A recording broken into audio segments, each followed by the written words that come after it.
What to say when you talk to yourself, featuring concepts and quotes from Neville Goddard. A while back, I did a discussion on Chad Helmstedter's book, What to Say When You Talk to Yourself, and many of you have received that really well and integrated the principles and the philosophies into your day-to-day and realized the changes that have occurred accordingly. The truth is this: we become what we think about.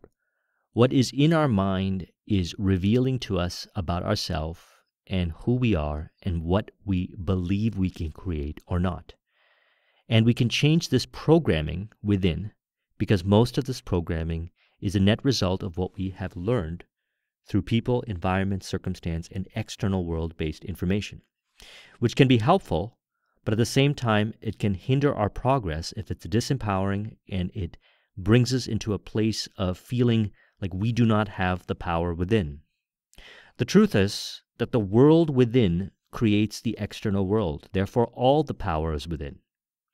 Now, to emphasize this, I want to talk about a concept that I'm a huge fan of, and it's been influential for me in many of my videos for the last few years, as well as trainings that I've put together, and that's the Robert Dilts logical levels of change.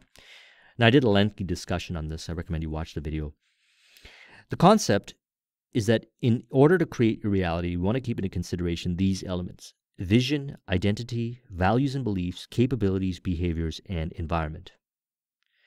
What we want to create, what our desire we want to see brought forth, is our vision. It is what we imagine. Now, our ability to bring that forth is limited by our identity or brought forth through congruence with our identity. Our identity is revealed to us by what we say when we talk to ourselves about people, environment, circumstance, and information. A lot of times we'll pretend to be a certain way around others, but who we are when we are with ourselves, what we say when we talk to ourselves, has the greatest weight and ability to reveal to us what is in our identity. And also, we have the greatest ability to change our identity based on what we say when we talk to ourselves. Now, why is this so? Many of us assume ourselves to be the current identity, failing to realize that the identity, our self-image, is a programmed state by the external world, a lot of times based on experience from our past. We have the power then to change our identity and bring it into alignment with our vision. We do this through imagination, or we do this through five-sensory data-based experience. So 2 ways of creating success in entrepreneurship. Let's use that as an example, because I was able to create a lot of success and use these principles contained in this video, as well as many of my discussions, or all of my discussions, to create entrepreneurial success. 2 ways of doing it. Number 1 is to do a lot of things in the external world, behaviors and capabilities and environmental-based stuff, external world stuff, which will change your identity within, bring you in alignment with your vision, and then all of a sudden, your capabilities, your behaviors, your environment will change as a result of the change in identity through experience. The other way of doing it is through your imagination, to impress your subconscious mind, to visualize and affirm certain ideological and identity-based shifts within through affirmations or visualizations, to again impress the subconscious mind and have it express as optimal capabilities, behaviors, environment, values, and beliefs, harmoniousness with the identity. Now, in my journey, I took a combination of both, and I recommend everyone keep into consideration that a combination of both can be really helpful in creating your vision. Now, on the journey, what I've realized is I've become more harmonious with my imagination. I'm able to create a lot more by working with my imagination and less by trying to change the external world. Now, the external world changes to be more harmonious with my vision, or in exact harmoniousness with my vision, as a result of the skill that I've developed to impress my subconscious mind via my imagination. Now, this is the premise of all personal development or mind kind of training. It's the realization that all the power is within. And through this journey, we get the power back. We always had the power. It has always been within us, but we assumed the power to be in the external world. How do you reveal to yourself if you believe that the power is in the external world and thus affirm it? How do you believe, or how do you identify if you believe that the power is within you and thus represent it some shape or form to affirm it? Well, that is all done through your inner conversations, what you say when you talk to yourself. You are either saying statements that give the power back to you within and affirm the identity to be that way and express via the subconscious mind accordingly, or you are saying statements to yourself to affirm an identity to cause you to believe that the power is in the external world, which then reflects in your capabilities, behaviors, values, and beliefs and environment to be so. So this model can be really useful for helping you on your journey. Let's get into the discussion on the elements that I pulled from Neville's speech. The great secret of success is a controlled inner conversation from premise of fulfilled desire. The only price you pay for success is the giving up of your former conversation, which belongs to the old man, the unsuccessful man. The time is ripe for many of us to take conscious charge in creating heaven on earth.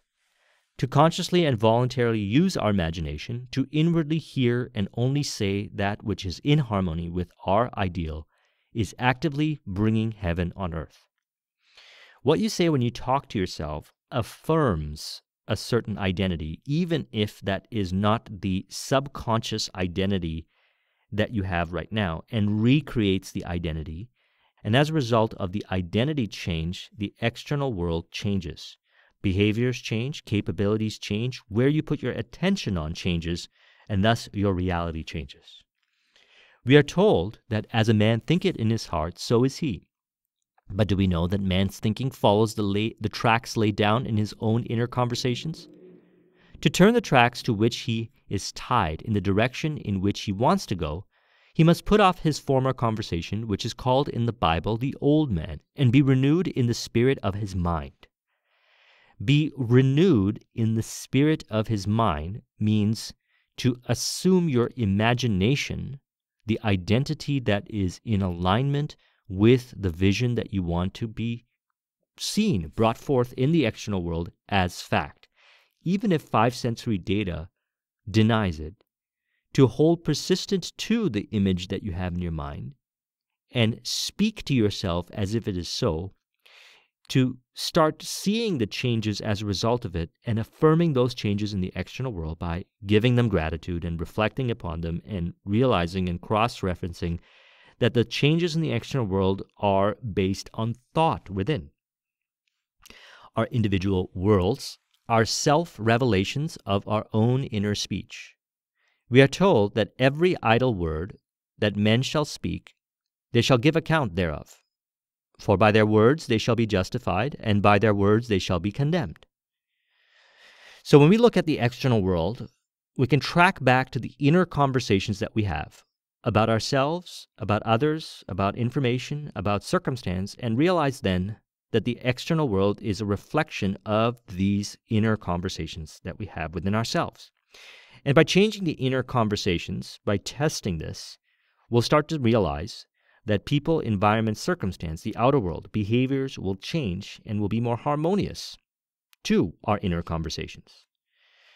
Now you will understand how wise the ancient was when he told us in the Hermetica, there are 2 gifts which God has bestowed upon man alone, and on no other mortal creature.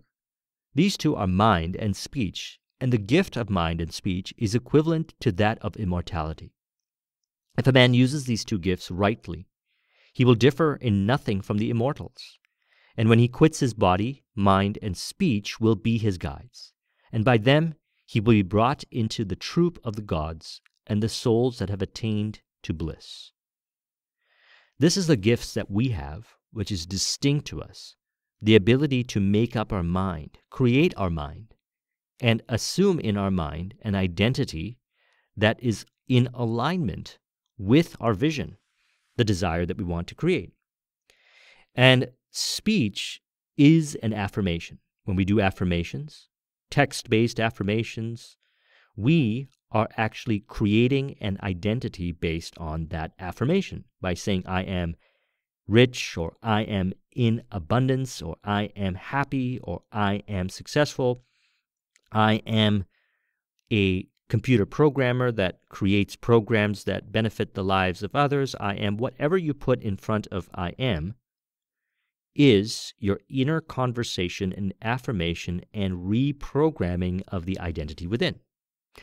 Now, this doesn't just apply to moments in the day that you dedicate to doing affirmations.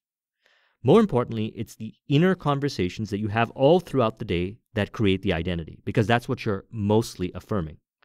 So then, we want to ensure that our inner conversations, the ones we have about ourselves, others, people, environment, and circumstance, is harmonious, related, empowering, uplifting, and then as a result of it, observe our behaviors change. Observe what we put our attention on is different in the sense of more harmony.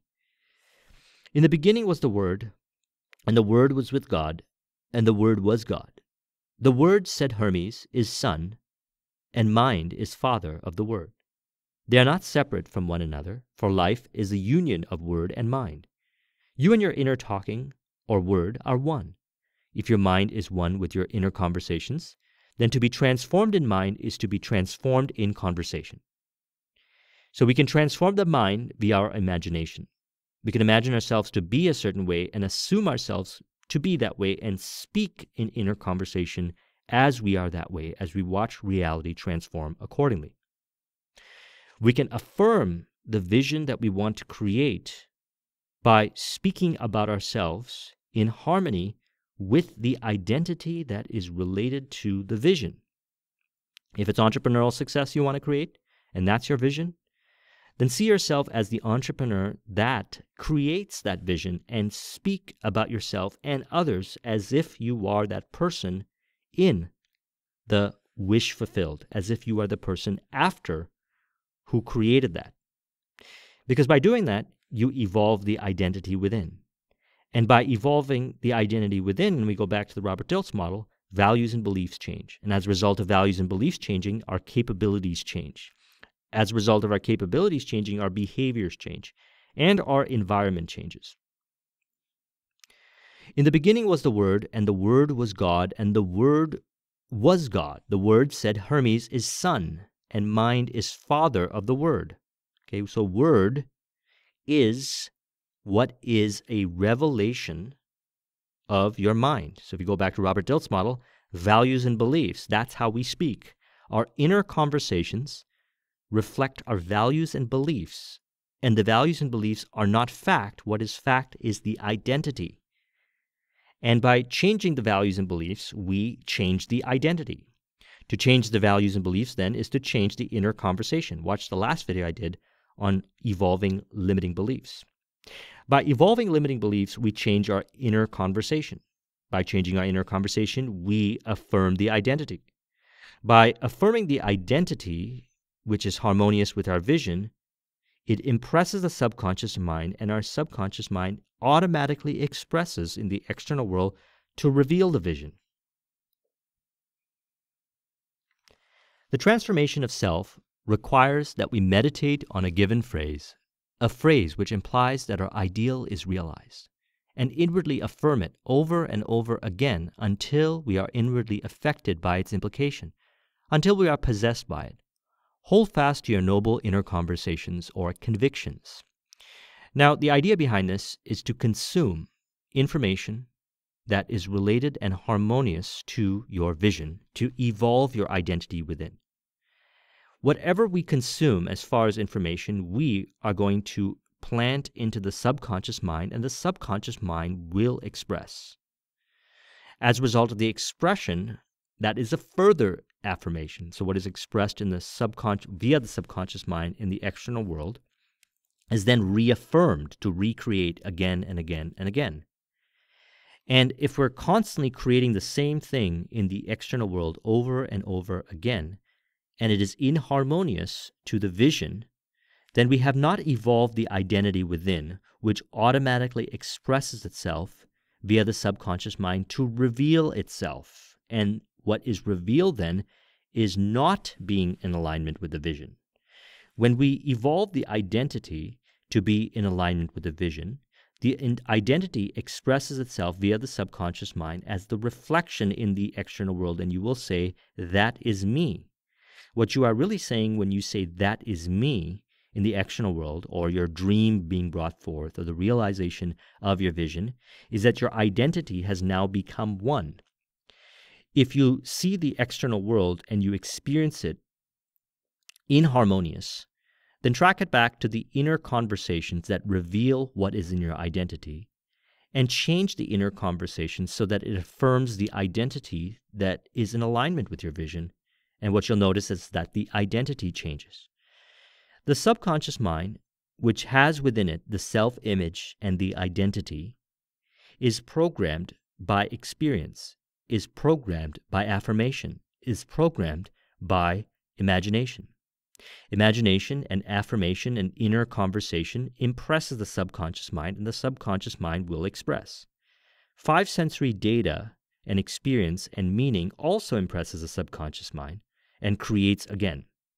The problem with this is that if inharmoniousness, or what is not related to your vision, has been impressed in your past, in your subconscious mind, then your subconscious mind is recreating. And what it's recreating is being revealed to you. So when we then take inventory of what is being revealed to us and change our inner conversations within, we'll notice that the external world will change. And then what we do is we affirm the change. We give gratitude to the change, and that impresses the subconscious mind. And then the subconscious mind expresses more of that. Soon, the identity changes through imagination-based impression, through inner conversation-based impression, and what has been created as a result of that reaffirming in the external world through five sensory-based data and meaning affirmation. Speech is the image of mind. A man's mental conversations attract his life. As long as there's no change in his inner talking, the personal history of the man remains the same. Why? Because if the conversation remains the same in the mind, it impresses the subconscious mind the exact same way, and the subconscious mind expresses and shows reality to be the same way over and over again. Now, this is fine if you want reality to be that way. If you want reality to change, we change it by impressing the subconscious mind within by changing our inner conversations. To attempt to change the world before we change our inner talking is to struggle against the very nature of things. The external world is the effect, the cause is within. All the power is within. You can assume that the power is in the external world, but that is just an assumption. If you assume it to be true, you will find fact to be true. If you assume that all the power is within, then you will find fact to reveal to you that all the power is within. That's because what is created in the external world is always an affirmation of what is within. For the solution of all problems lies just in this. The second man, the Lord from heaven in all of us, is trying to become self-conscious in the body, that he may be about his Father's business. What are his labors? To imitate his Father, to become master of the Word, master of his inner talking, that he may mold this world of ours into a likeness with the kingdom of love. The prophet said, "Be ye imitators of God as dear children." How would I imitate God? Well, we are told that God calls things that are not seen as though they were seen, and the unseen becomes seen. By changing our inner conversations and bringing it into alignment with our vision, we are calling upon things that are not seen as though they are seen, and then the unseen becomes seen. This is the process. Now, many of us have had experience doing this. This might not have been something that we have consciously been doing. But you will note that any change that you've had in your life, that you had consciously chosen to see happen in reality, came as a result of changing your identity, which was a net result of affirming certain statements. You now saw yourself as a person that created the outcome. You consumed information related to that. Your inner conversations regarding the matter changed, and as a result, you expressed accordingly. Now, let me look back at my experience. When I left corporate in 2009, I left and started my IT business. What I found was my identity had not changed yet. And so what I had to do then was to recreate my identity to be harmonious with the vision that I wanted to create, which is a certain level of success in entrepreneurship. So then I started surrounding myself with people, environment, circumstance, and information that is harmonious to the vision that I want to create. That began to impress itself on the subconscious mind, and I noticed that my inner conversations about entrepreneurship started to change. And as a result of the inner conversations, I further impressed on my subconscious mind the identity that is harmonious to my vision. My behaviors change. What I put my attention on changes. I began to change to reflect the identity. And after the identity was at a certain level of congruence in my vision, it was brought forth. The prophet Samuel said, "The Lord spoke to me, and his word was in my tongue." If the Lord's word was in the prophet's tongue, then the Lord's mouth that uttered the word must be the prophet's mind, for inner conversations originate in the mind and produce tiny little speech movements in the tongue. The prophet is telling us that the mouth of God is the mind of man, that our inner conversations are the word of God creating life about us as we create it within ourselves. So we are created in the image of the Creator, and we are to create to be one with the Creator, to understand the Creator, and to evoke and realize our creative power. This is our mission. Now, as a result of doing this, we're able to create harmoniousness and success in our life, and we understand then the creative power through the process. And all of this information starts to make more and more sense. But the bottom line is this: we have our mind, and our mind, and all is mind, creates reality.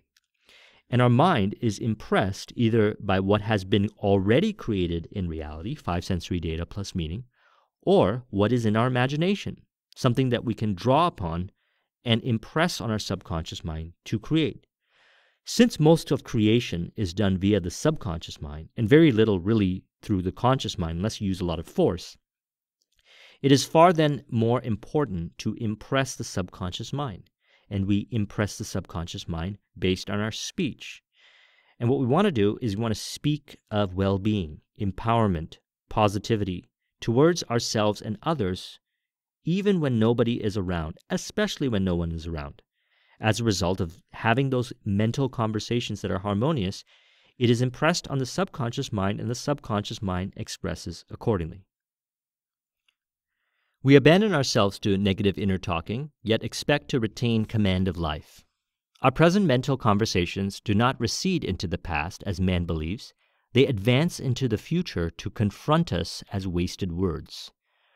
The inner conversations that you have today will create your tomorrow.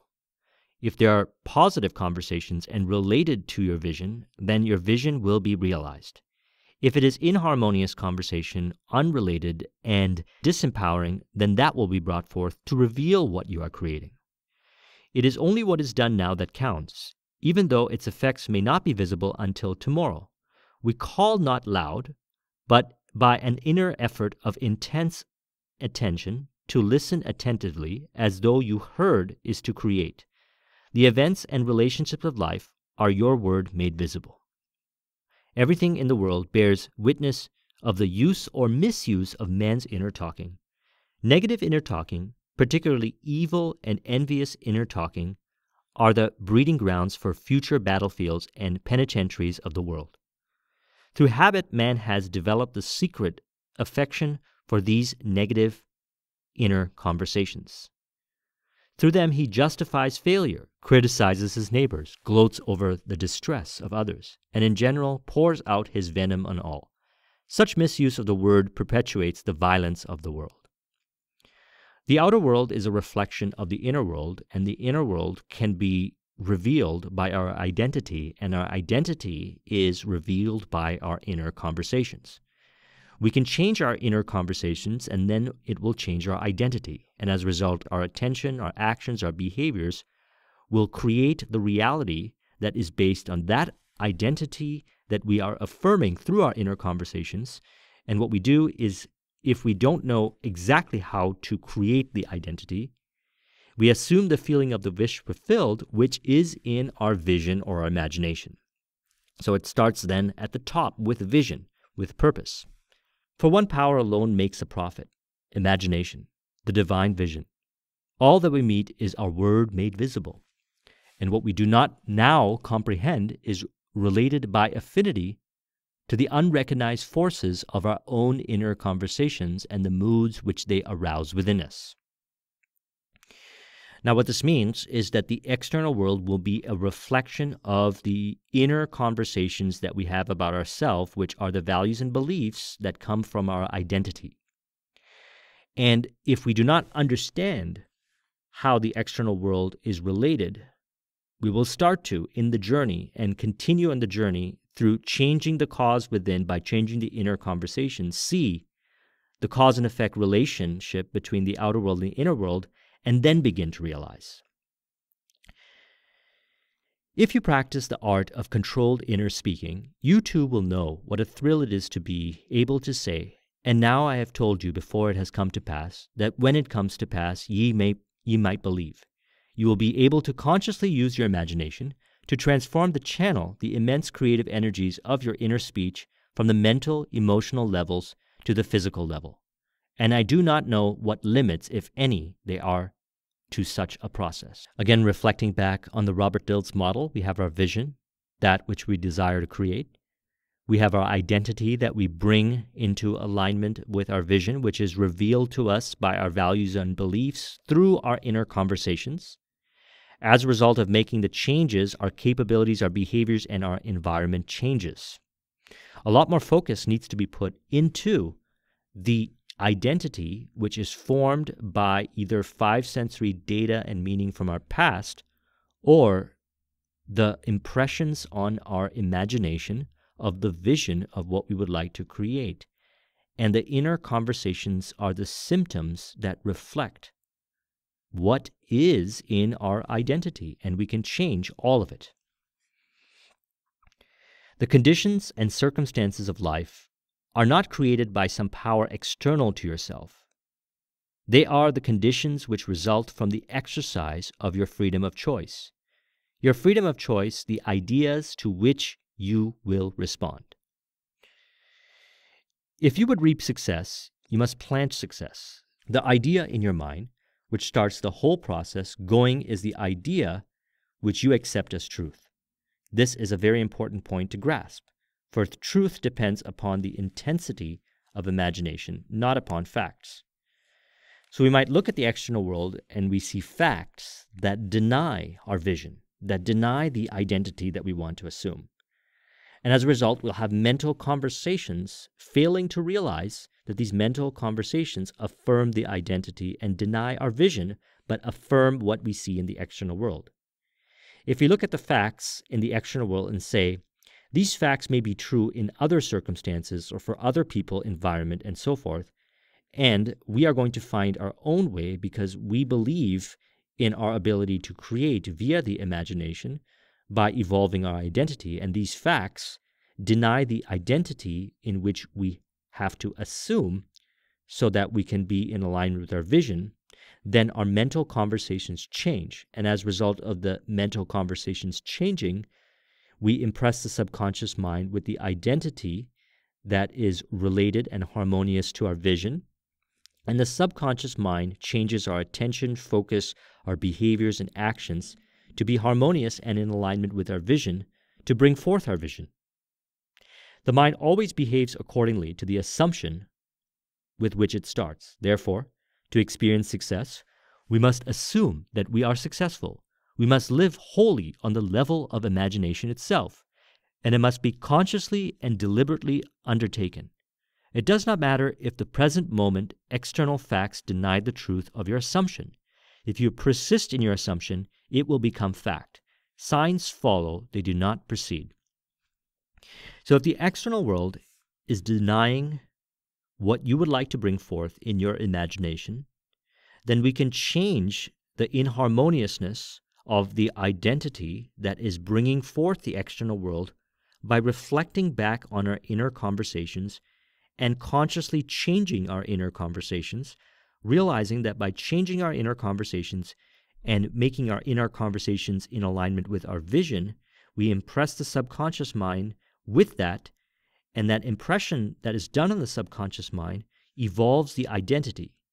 And when that is changed in the subconscious mind, we automatically express outwards as behaviors, thoughts, emotions, capabilities, and environmental changes through where our attention and awareness goes, and our behaviors as well. If you want to copy this mind map, the link is in the description. Thank you very much for watching. I'll talk to you soon. Take care.